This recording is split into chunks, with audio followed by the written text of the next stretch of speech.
স্বাদ পেতো না, যে খাবারই খাইতো কোনো স্বাদ পাইতো না।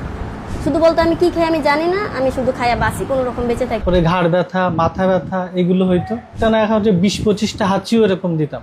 নাক বন্ধ হয়ে থাকতো, ঘুমাইতে গেলে মুখ ফা করে ঘুমাইতে হইতো। নিঃশ্বাস নিতে কষ্ট হতো, মনে হয় এখনই মনে হয় দম যাচ্ছে আমার। মাথা ব্যথা করতো, জ্বর আসতো, নিঃশ্বাস নিতে খুব কষ্ট হতো, মেজাজ খিটখিটে ছিল।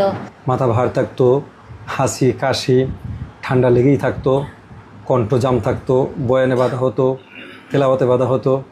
তারপর আমি ভিডিও দেখে আপনার সাথে যোগাযোগ করে আপনাদের এখানে আসছি। বললাম না ভালো হয়েছে বিধায় আমি কিন্তু আবার আইছি, আমার ফ্রেন্ডকে নিয়ে আইছি। আরও লোক আছে, আমার আরও ফ্রেন্ড আছে, তাদের নিয়ে আসবো।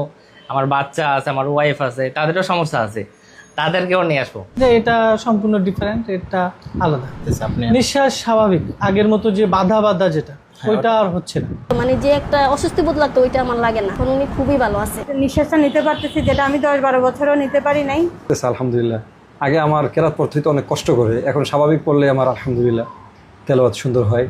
অন্যদিকে মানুষ যাইতে চাইতে আমার জানা মতো না তুমি এখানে যাও, কারণ এখানে আমি ভালো পাইছি বিদায় তোমারে কইছি। জি আলহামদুলিল্লাহ, আমার ছেলে এখানে এসে চিকিৎসা করে অনেক ভালো হয়েছে। আশা করি আপনারাও আসলে এই জায়গায় অনেক ভালো উপকার পাবেন।